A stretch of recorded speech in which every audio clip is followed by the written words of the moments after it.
Good morning students. आज हम पढ़ेंगे वर्नर थ्योरी। उससे पहले मैंने आपको उपसैसिव यौगिकों के नामकरण बता दिए हैं, लिगेंड के बारे में बता दिए हैं, और आज हम स्टार्ट करेंगे वर्नर थ्योरी। अल्फ्रेड वेर्नर, इनका पूरा नाम क्या है? Alfred Werner. ये एक स्विस वैज्ञानिक थे। इन्होंने 1898 में अपना सिद्धांत दिया था उपसहसंयोजकों का वर्नर सिद्धांत। कौन सा सिद्धांत दिया? उपसहसंयोजक यौगिकों का वर्नर सिद्धांत।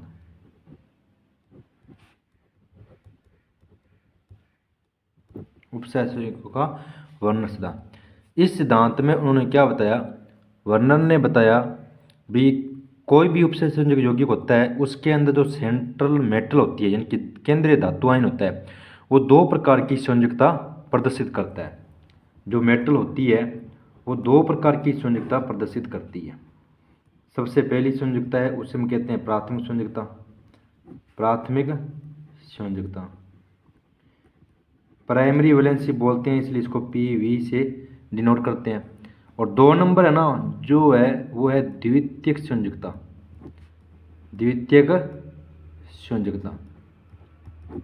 ठीक है, और इसको बोलते हैं SVC। अब प्राथमिक संयोजकता कौन सी होती है, द्वितीय संयोजकता कौन सी होती है, वो मैं पढ़ना है, तो मैं बता देता हूँ। जो मेटल होती है उसकी जो ऑक्सीकरण अवस्था होती है ना, वो क्या कहलाती है? प्राथमिक संयोजकता कहलाती है। कौन सी भी? उसकी ऑक्सीडेशन स्टेट होती है ना, ऑक्सीकरण अवस्था होती है, ऑक्सीडेशन स्टेट, वो क्या कहलाती है? उसकी प्राइमरी वैलेंसी कहलाती है। देखो मेटल होता है, वो इलेक्ट्रॉन त्यागेगा, उस पर पॉजिटिव चार्ज आएगा, वो उसकी ऑक्सीकरण अवस्था होती है। और इसे हम विद्युत संयोजकता भी कहते हैं। क्या कहते हैं? विद्युत संयोजकता, क्योंकि इलेक्ट्रिकल है ना, आयनित है ये। विद्युत संयोजकता भी कहते हैं। और देखो, जो विद्युत संयोजकता पॉजिटिव चार्ज होता है, नेगेटिव चार्ज होता है, वो आयनिक बंध बनाते हैं। आयनिक बंध क्या होते हैं? अदिशात्मक होते हैं। कैसे होते हैं? अदिशात्मक होते हैं, क्योंकि इनकी कोई दिशा नहीं होती है, कहीं से भी जुड़ सकते हैं। एक ये आयनिक संयोजकता होती है। कौन सी होती है? आयनिक संयोजकता होती है। कैसी होती है? आयनिक संयोजकता होती है, अदिशात्मक होती है, और संतुलित इसके द्वारा होगी। जब पॉजिटिव चार्ज है मेटल पर, तो कौन सा चार्ज होता है? पॉजिटिव चार्ज होता है। संतुलित किसके द्वारा होगी? नेगेटिव के द्वारा। तो देखो, ये ऋणायनों द्वारा संतुलित होती है। किसके द्वारा होती है? ऋणायनों द्वारा संतुलित होती है। किसके द्वारा संतुलित होती है? ऋणायनों द्वारा संतुलित होती है। और ये परिवर्तनशील होती है। देखो, ऑक्सीकरण अवस्था आपको पता ही है, मेटल एक इलेक्ट्रॉन त्यागे पॉजिटिव +1, 2 त्यागे तो +2, 3 त्यागे तो +3। तो ये के परिवर्तनशील होती है। कैसी होती है? परिवर्तनशील होती है। ये क्या होती है? परिवर्तनशील होती है। ठीक है, ऑक्सीकरण अवस्था होती है, विद्युत संयोजकता होती है, अदिशात्मक होती है, आयनित होती है। अदिशात्मक क्योंकि आयनिक होते हैं। अब आ जाओ द्वितीयक संयोजकता के बारे में। द्वितीयक संयोजकता कौन सी होती है?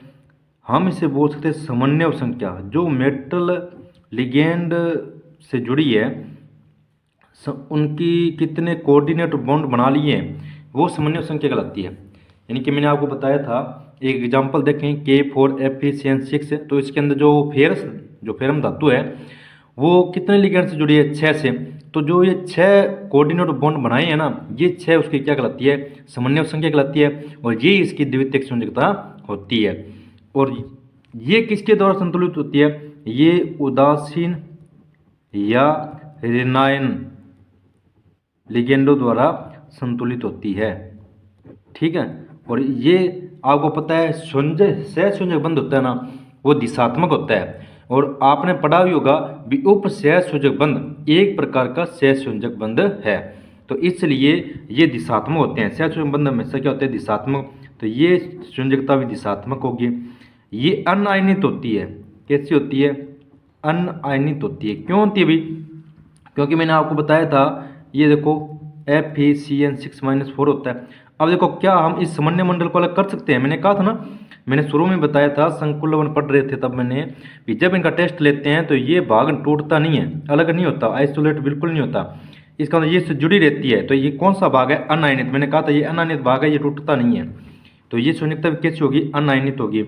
और ये अपरिवर्तनशील होती है, ये यानी कि किसी भी धातु के लिए फिक्स होती है। कोऑर्डिनेशन नंबर मैंने आपको बताया था, किसी के लिए 4, किसी के लिए 6, किसी के लिए 2, ये फिक्स होती है। 2, 4, 6 3 फिक्स होती है। लेकिन जो प्राथमिक संयुक्ता होती है ऑक्सीकरण अवस्था तो +1 हो सकती है, +2 हो सकती है, +3 हो सकती है, +4 हो सकती है, ये आपको पता ही है। ठीक है, जो प्राथमिक संयुक्ता है उसको हम डॉटेड लाइन के द्वारा दर्शाते हैं, डैश डैश डैश वी छिन, इसको क्या बोलते हैं? हिंदी में बोलते हैं वी छिन, इंग्लिश में बोलते हैं डॉटेड लाइन के द्वारा प्रदर्शित किया जाता है। लेकिन इन संयुक्ता द्वितीयक संयुक्ता है उसको डैश मोटी लाइन, काली मोटी लाइन से प्रदर्शित करते हैं कि सॉलिड लाइन बोलते हैं, इसको क्या बोलते हैं? Solid line. इसको हम सॉलिड लाइन के द्वारा प्रदर्शित करते हैं। तो ये हमारी क्या होगी? प्राथमिक संयुक्ता, और ये द्वितीयक संयुक्ता होगी। ठीक है, अब क्या है भी, अगर किसी आयन के अंदर किसी उपसहसंयोजक बंध के अंदर दोनों एक साथ आ जाए तब कैसे प्रदर्शित करता है?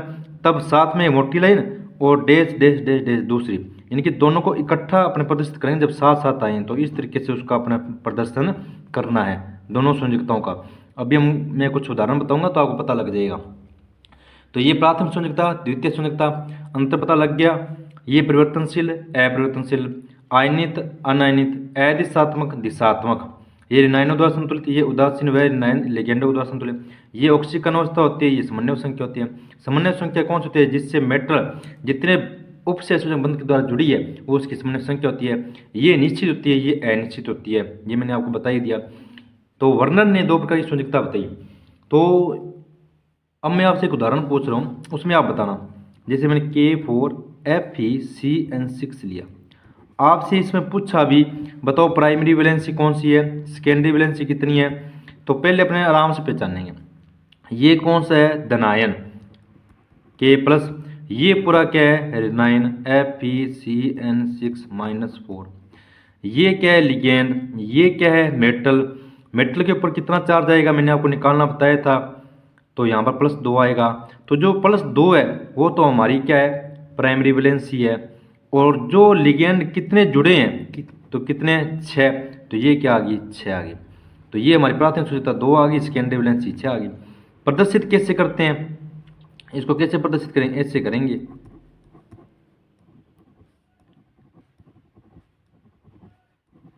ये देखो ये डैश लाइन के द्वारा आ गया।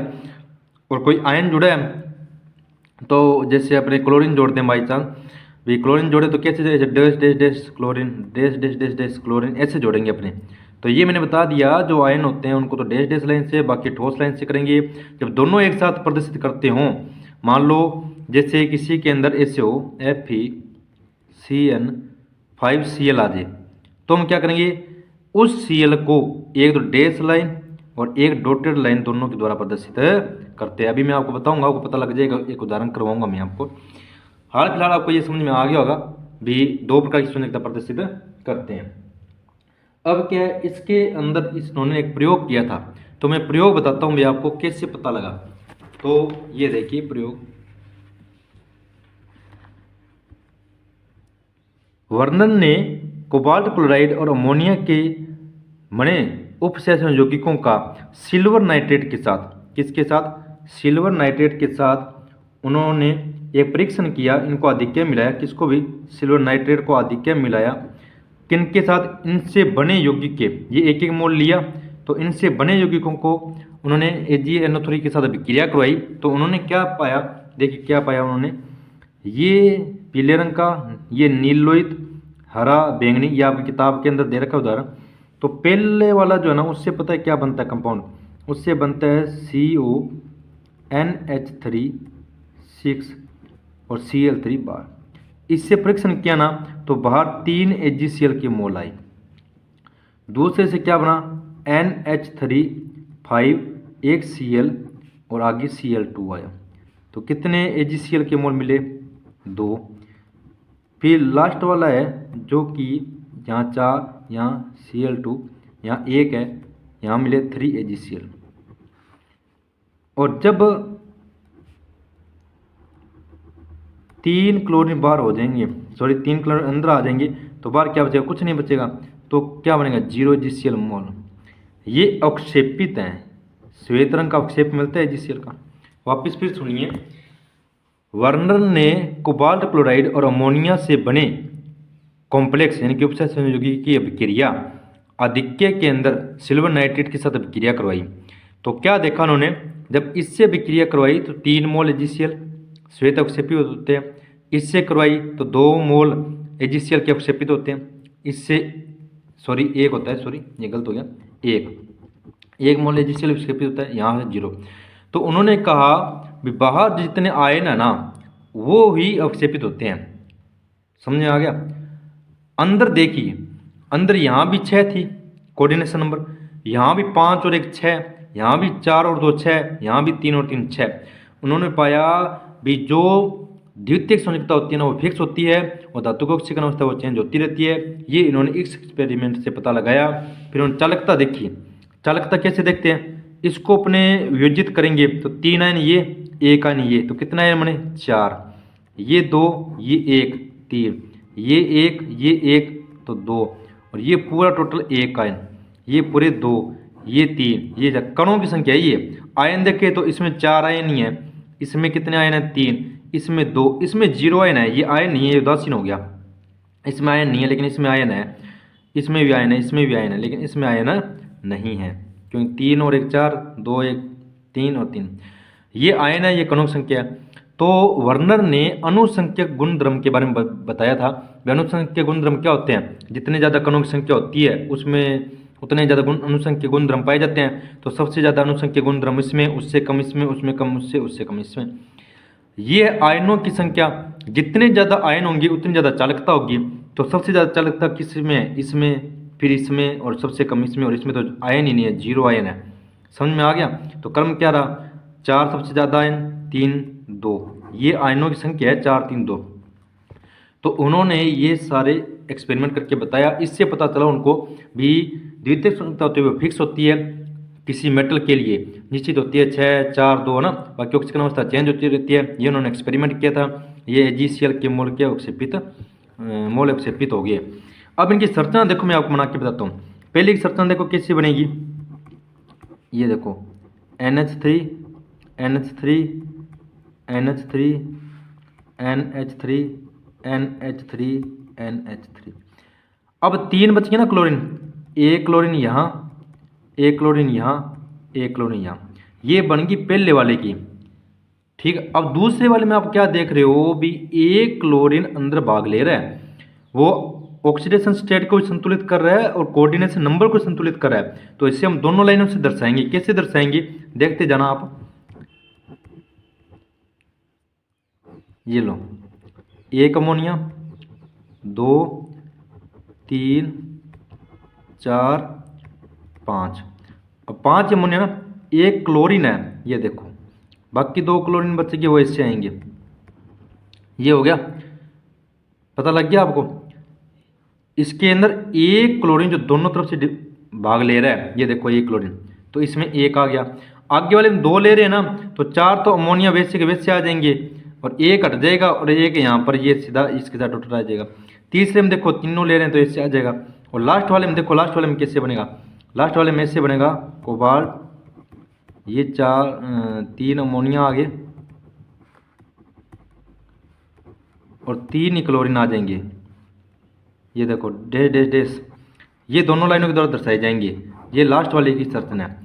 तो आपको ये संरचना मैंने बता दी भी कैसे दोनों लाइनें कैसे बनेंगी, एक कैसे बनेगी, ये हो गया। अब देखो इसके अंदर कमियां थी। कमियां क्या थी, पहली कमी ये थी कि ये संकुल के चुंबकीय गुणधर्म के बारे में नहीं बताता। क्या नहीं बताता, संकुल के चुंबकीय गुणधर्म नहीं बताता, चुंबकीय गुणधर्म नहीं बताता। वर्नर सिद्धांत ने चुंबकीय गुणधर्म की व्याख्या नहीं की भी ये अनुचुंबकीय है या प्रतिचुंबकीय है। 2 नंबर इन्होंने ये बता दिया भी जो कोऑर्डिनेशन नंबर होता है ना, सेकेंडरी वैलेंसी होती है, उसके अकॉर्डिंग ही जो लिगेंड होते हैं वो उस दिक् अवस्था में रहते हैं। उसे हम सामान्य बहुफलक कहते हैं, जो मैंने पहले बता दिया है। और सामान्य बहुफलक होता है उसके अकॉर्डिंग उसकी आकृति होती है टेट्राहेड्रल, ऑक्टाहेड्रल, स्क्वायर प्लेनर होती है। लेकिन इन्होंने ये नहीं बताया कि कोऑर्डिनेशन नंबर जो 4 होती है उसकी दो संरचनाएं होती है, एक तो टेट्राहेड्रल होती है, एक स्क्वायर प्लेनर होती है। तो उन्होंने ये नहीं बताया भी कब टेट्राहेड्रल बनेगी और कब स्क्वायर प्लेनर बनेगी। और 3 नंबर उन्होंने चालकता के बारे में बता दिया, अनुसंधान गुणधर्म के बारे में बता दिया, लेकिन ये नहीं बताया भी जो एक ही कंपाउंड है, जो एक ही मेटल का कंपाउंड है, वो अलग अलग लिगेंड के लिए अलग अलग रंग क्यों प्रदर्शित कर रहा है, भिन्न भिन्न रंग।